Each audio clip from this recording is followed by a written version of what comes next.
Good morning, friends. Today we will start chapter number 11, that is algebra. Okay, up to now in maths we learn about the arithmetic terms, for example numbers, addition of numbers, subtraction of numbers, division of numbers and multiplication of numbers. Okay, then we learn about the geometry. Also we learn about the concept of data handling. Okay, so these are the different branches of maths. Today we will start one new concept, that is algebra. Algebra means it is a branch of maths that deal with the variables, or variable means it is a letters. Letters are of alphabet, or you can say any alphabet from the Greek numbers. So what is algebra?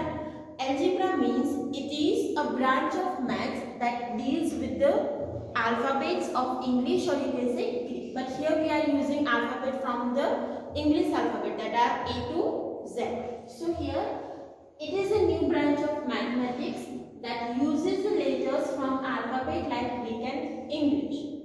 Now how we can use this alphabet and how we form the algebraic operation or algebraic expression, that we will learn later. But what is algebra? It is deal with the alphabets, or you can say it is deal with the letters. These letters are used either to generalize result or to represent unknown quantity, and we also known as a letter symbol. Now what is this letters? Letters means whenever some quantity is not known to us. Whenever something is not known to us, then we use alphabet. For example, if we take the equation for a perimeter of rectangle. So what is a perimeter of rectangle? That is 2 inside the bracket L plus B. Now what is that L and B? It is nothing but alphabet. So we are already using algebraic expression in equations. And how we form algebraic expression for any statement, that we will learn later. But already we use algebraic expression in equation. So that is what equation for a perimeter of rectangle, 2 inside the bracket length plus breadth. For different example, length and breadth are different. For some example, length is 5 cm and breadth is 3 cm. For another example, length can be 20 cm and breadth can be 25 cm. So the length and breadth for different example is not known to us. That's why we are using generalized symbol L plus B. Okay, so that is called generalized symbol.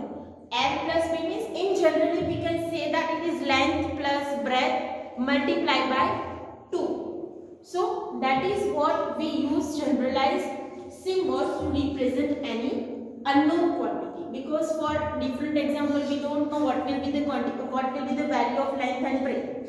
Same we can say perimeter of square. So what is the equation for a perimeter of square? That is 4 multiply side. Now for different example, value of side is different. For example, for some example, side can be 4 cm and for another example, side can be 3 cm. For some more example, it can be 7 cm. So that 4 multiply side. So side will be our generalized symbol, or you can say 4 multiply s. So that s is a symbol that represents generally that whatever value of side is there, we need to multiply it with 4. Clear?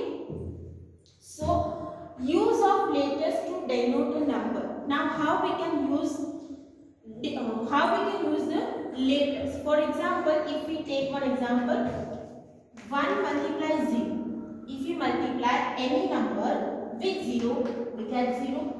One more, if you multiply 2 with 0, then it is again 0. If you multiply 3 with 0, it is again 0. If we multiply 7 with 0, then it is 0. It means if we multiply any number, you can see that here first we use 1, then second time we use 2, then 3, then 7.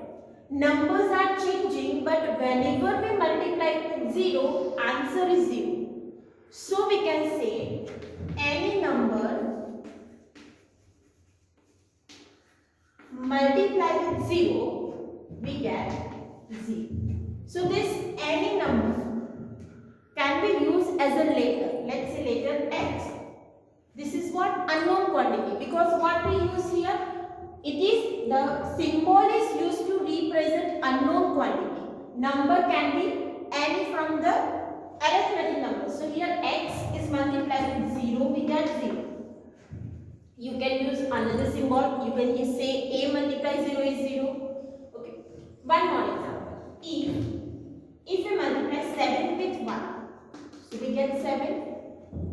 If we multiply 8 with 1, we get the same number 8. We can multiply 10 with 1, so we get 10 here.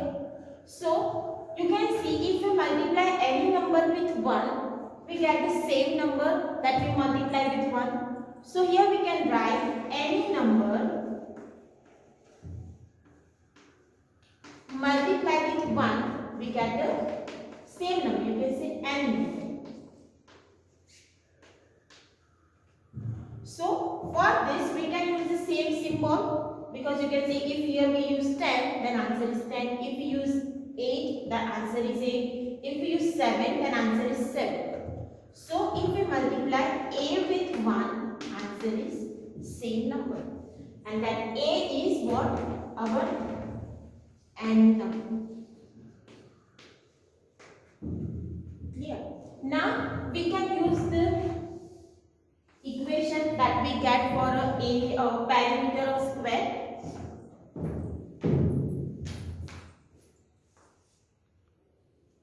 So perimeter of square, for example, our square is of side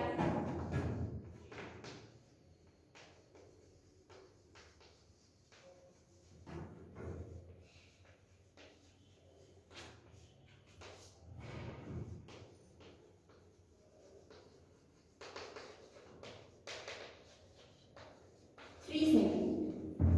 So what will be the perimeter? Perimeter means it is a addition of outer boundary. So we can say perimeter is add 3 4 times. Now add 3 4 times means what? It is 4 multiplied 3, that is 12.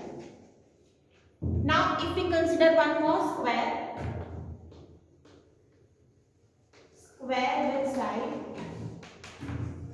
7 cm. So what will be the perimeter? That is 7 plus 7 plus 7 plus 7, that is 4 multiplied 7, 28. If we take one more square,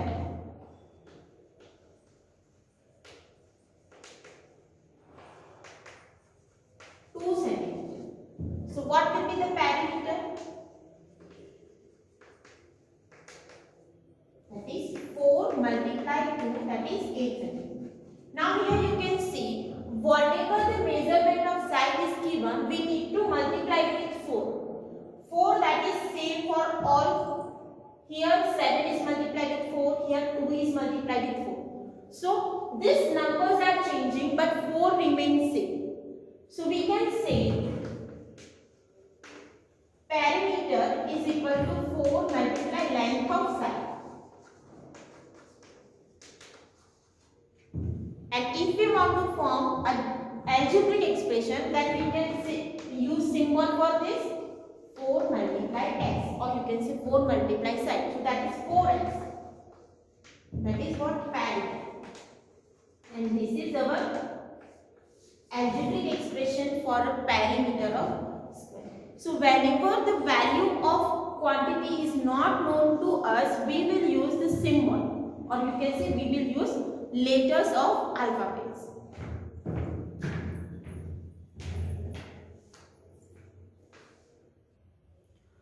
Now what are the symbol called? Now in previous we learned that we are using the alphabets. That alphabet are called the literals, or you can say variable. Okay, that alphabet we use for algebraic expression is called literal or variables. Algebraic expression means it is a kind of expression in which we are using symbols. So if we are using symbols, it is algebraic expression, or you can say the concept of algebra. And whenever we are using concept of algebra using can say letters. So the letters which are used to represent or replace a number are known as literals or variable. In previous example we can see that if we multiply any number with 0, that any number we replace with alphabet A. The next example we see that if we multiply any number with 1, we get the same number. So that any number we replace with the variable x. Same for a perimeter of square. If we use perimeter of square, then side, length of side, we replace it with variable s. So that s is called variable, or you can say literal. Clear?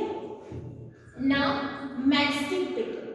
Okay, in childhood you already learned how to generate matchstick pattern.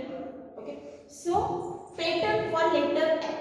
Now if we want to generate letter L, then how many matchsticks are required? We know that we need 2 matchsticks for letter L. So for first letter we needed 2 matchsticks, means if we want to generate 1 time L, then number of matchsticks will be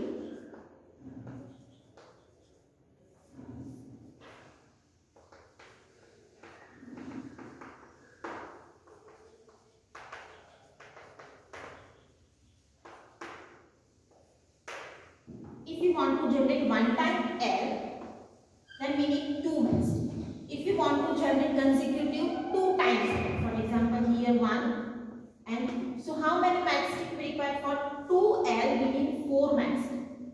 Same for 3.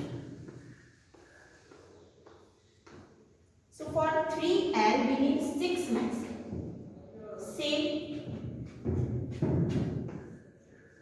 1, 2, 3 and 4. For 4 times L we need 8 matches. You can see 1, 2, 3, 4, 5, 6, 7, 8. For 5 times L we need 10 matches.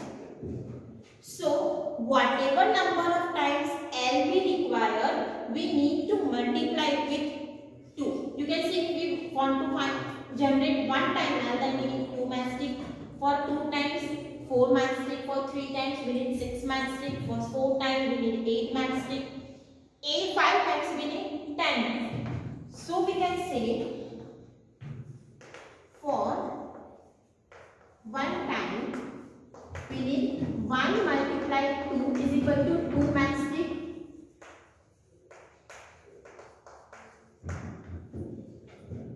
For 2 times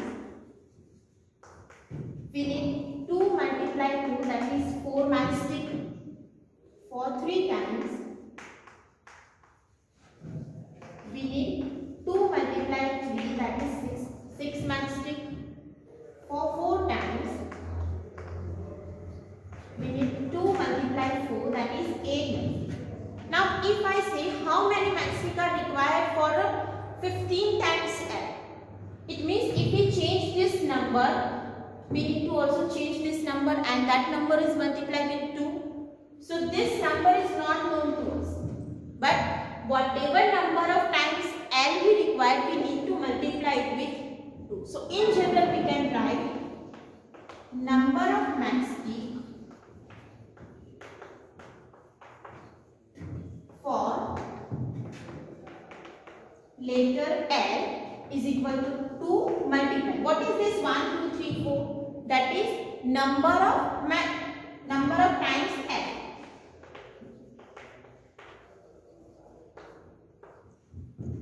Now this number is not known to us, that is unknown quantity. So we can in general we can write that it is 2 multiplied N. So N is what? Number of times L. If we want to find number of matchsticks